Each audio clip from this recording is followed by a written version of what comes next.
I'm Jack. I see you are still having no luck catching me. Will you catch your Yorkshire Ripper? Yes.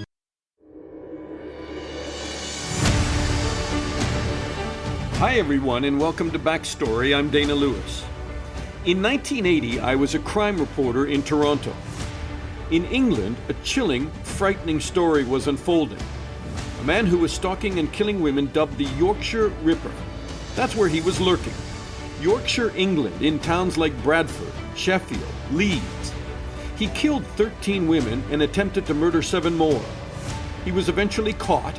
His name, Peter Sutcliffe. And this week, Sutcliffe, serving 20 concurrent sentences for life imprisonment, died from COVID-19. In 1980, I told my boss, his name was Robert Holliday, let me go and cover the murders. I paid my airfare and hotels and told the news director, if you like the story I bring back, just pay my airfare. And that's what happened. On my vacation time, this is the story I did way back then. In the end, the story I prepared for a national radio show called Sunday Sunday aired, just as Peter Sutcliffe was caught and his terrible murder spree came to an end. I got my story and $600 for the air ticket. I was only 20. This is what I sounded like, and that's the way it was. Hell of a crime story.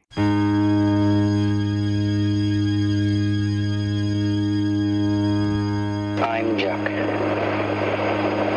I see you are still having no luck catching me. Will you catch your Yorkshire Ripper? Yes. I won't say when, but yes, we will catch him.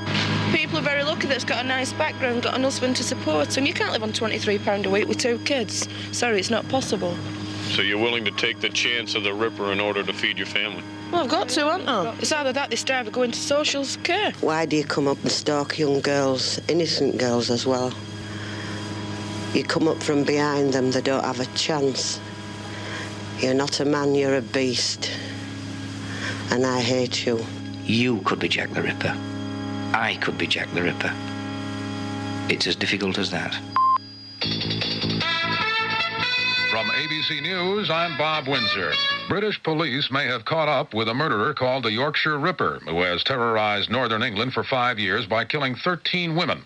Police in West Yorkshire say a man arrested 2 days ago in Sheffield is being questioned about the murders and faces a Monday although the policemen have made it their lives, also a number of reporters have it's had the same effect on them too. So the feeling is that it is most likely, and that maybe it's the end of the road, but the beginning of a new one. Which would be? Well, the new red is now discovering how and why and who. West Yorkshire police think they know who. They have charged 35-year-old truck driver Peter Sutcliffe with murder number 13. He has been remanded in custody until tomorrow. There are many clues as to how the murders were committed. There are few that indicate why. Friends and neighbors of Sutcliffe say he was a quiet man. They are surprised. That's the thing about Yorkshire. Friends and neighbors are easy to come by. It's a large area, but has that small town atmosphere. Yorkshire views itself as a nation. It was the largest county in England until it was quartered in 1974. Its townsfolk have produced textiles since the 18th century, and that unmistakable scent of black coal fills the air. Although the rolling countryside could be sold in a travel magazine, the towns and cities of the area are bleak and gray. The people, hard-working and conservative. The Yorkshire Ripper has left the area in shock.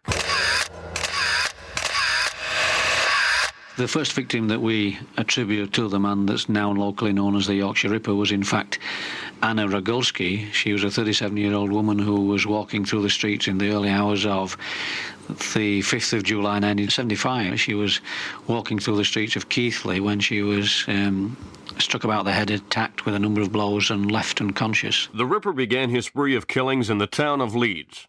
October 30th, 1975. 28-year-old Wilma McKen was struck over the head and stabbed savagely. The Ripper was born, and the stage set for Britain's worst mass murderer. During the next 5 years, the Ripper would elude Britain's best detectives. He would attack 17 girls in total, leaving 13 dead. For Police Superintendent Frank Mort, It was the largest investigation he would ever be involved in. If I had come to you 5 years ago and suggested that a killer as bold, as vicious as this could elude you for so much time, would you believe me? No, I don't think I would. If you would have said to me that, yes, we might have a mass murderer, yes, I would have believed that. But if you would have tried to suggest to me that a murderer could have, in fact, committed 13 violent and vicious attacks and left so little behind, that I would have found difficult to accept. But events have proved, in fact, that we have a man who is capable of doing that. He seems to be able to lead these women away, does he not? Or at least approach them without causing them to run. Yeah, that's one version that you could attach to it. The other one, and the one that I prefer to think is probably the way he operates, is not necessarily to pursue them for long distances, but maybe to stand in some secluded shop doorway or some secluded yard entry, and when the woman passes, he may only need to perhaps take 1 or 2 steps to strike the blow. So far as the prostitutes are concerned, yes, I think it's fairly clear that he would pick the woman up as a normal customer would pick up a prostitute and drive to a secluded area which either he or she nominated and commit the crime. With this one, he would pick the area and wait for the girl to come into that area. I, in the past, have likened him a little bit to the spider who picks his area and then he sits quiet and waits, and when the fly comes by, he'll snap. And I think the same principle applies here. He will pick his area and he will wait until the circumstances are exactly right and the girl comes along, and then he will attack. And if the circumstances are not right, then that girl continues on her way. We're now into the 20th of January 1976, when back in Leeds the body of Emily Jackson, a 42-year-old prostitute, was found. She had been stabbed and beaten about the head many, many times. That was the first real indication, perhaps, that we had a one-man killer or one-man attacker of women that was working in a number of areas of the country. I'm Jack. I see you are still having no luck catching me. Besides a cassette tape, 3 letters were also sent to Assistant Chief Constable George Oldfield from a man police believed was the Ripper. The material criticized Oldfield, then in charge of the manhunt, and his team of detectives. I can't see myself being nicked just yet. Yours, Jack the Ripper. No good looking for fingerprints. You should know by now. It's plain as a whistle. See you soon. Bye. The cassette tape gave the case a new mystery. It was dramatic, some say spine-chilling. An investigator searched for its author. Loudspeakers played it again and again from town to town, in the hope someone would recognize the man behind the voice. The tapes and letters to police. What sort of a man does that? I think it's the kind of man who fits in with my hypothesis of him being a psychopath. It was fascinating to me to watch how it unfolded, really, how there seemed to be developing a battle of wits between Mr. Oldfield and this murderer, to such an extent that he felt emboldened enough to send a tape and a letter. Now, to digress for a minute, I think that was a mistake. Dr. Stephen Shaw was one of several psychologists called in to assist in the Ripper hunt in 1973. His work with the criminally insane, extensive. So these are mistakes, and a psychopath does make his mistakes and he doesn't learn from them, but he cannot resist the impulse, and that was another of my features, cannot resist the impulse to have a battle of wits with Mr. Oldfield. So has to taunt him, has to send the tapes to say, I've every respect for you, Mr. Oldfield, but your boys are not much good. I am better than the whole of the West Yorkshire police, as it were, almost crowing over them, challenging them to catch him. It appears the Yorkshire Police Department has finally met that challenge and beaten the Ripper at his game. There is a second half to this story. Besides the police and the Ripper, there are the people of that area. Theirs is the real story in this tale. The Ripper, in fact, didn't strike again for another 381 days. And then on the 5th of April 1977, Irene Richardson, she was killed in Leeds. And that's when the local media first started using the title The Ripper. It didn't stop him killing, however, because he moved then to Bradford, and on the 23rd of April 1977, Patricia Atkinson, she was killed. 63 days later, he came back to Leeds, and on the 26th of June, he killed a young 16-year-old girl, Jane MacDonald. And this was the first of the women who was not, in fact, a prostitute or of low moral character. As the Ripper taunted and played his deadly game with the people of Yorkshire, the area changed drastically. Oh no, not the buildings or landscape, but its residents. In daytime hours, conversations were filled with tales of the Ripper, who he might be, what he was doing, and when he might do it again. At night, a terrified county locked its doors in fear. Cab drivers could see the change. It is the red light district of Leeds, Chapeltown. Or it used to be, not so much since the Ripper murders. The girls have tended to move out of Leeds and gone to such areas as Bradford. Garth, what would I have found 5 years ago if you had been driving me through this area? 5 years, you'd have found a lot of activity. Basically, you would have seen the girls on the street corners. There were plenty of cars driving around the streets looking for the girls. Basically, just plenty of activity, which you don't see now. It's just practically deserted. Since I've been taxiing, I've made a good living out of it, but now I'm just barely making a living. It's just so quiet in Leeds. It's really quiet. The red light areas were so quiet, it took me 4 days to find any prostitutes with the courage to work the area. When I did find them, it was under a street lamp in a broken-down section of the Ripper's hometown of Bradford. There the girls worked in pairs or not at all. No good. It's gone. Finished. What's happened? There's no clients anymore. It's dead. Just pure police. Just a lot of police. Are they giving you a hard time? Not really. They're just everywhere all the time. So a lot of the guys not coming around? That's it. And there's no business? No. Don't you get a little scared, though? Yeah, but I don't work alone. I work with her. 2 girls. Whoever gets a client, you know, if they don't want 2, the other one still goes. Most girls now work away, out of town. Where have they gone? London. Big towns, Norwich, London, Scotland, Ireland even. Because of the Ripper, they were... Yeah. Not just because they were afraid, but because there's no money here anymore. Well, why don't the customers come up, though? Is it because the police are giving them a hard time? The police, do spot checks a lot. And it's very embarrassing when they've got family at home and police aren't discreet about it. They just go and knock on the door and say in front of the wife they've been up in red light area, they've been seen. It's like, it used to be a spot check, and every car that come up here, it got checked out thoroughly. And to do that, they used to go to clients' homes, even the works, and see the manager, even say it in front of the wives. So naturally, they can't afford that sort of scandal. So they've just stopped coming through that as well. As you can see for yourself, it's dead. It is quiet, and it's like this every night now, eh? It is, yeah. It has been like this for the past few weeks. The main thing is, if you're a prostitute, wherever you go, there's police. It's because there's no money here, and what's the use of getting locked up for nothing? That's why they're going away. They're still getting locked up same way, but at least they're earning the money.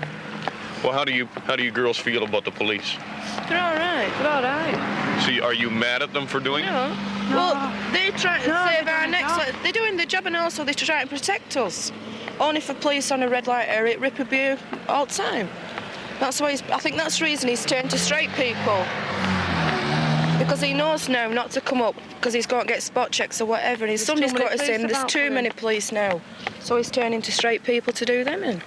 Do you think about the Ripper when you're standing out here at night? It's always there. It's always there. Because we know lots of the people who've been killed. Not only have people been killed in your community, not only are girls really scared to go out on the streets at night, but when a girl, a prostitute that you know well, just not someone you work with, a friend of yours, it happens to her, doesn't that make you want to quit? Well, it does, yeah, but you can't quit. How can you quit? Look at it this way, right? All us is one-parent families. She's 2 kids, I've 2, she's got 3, yeah?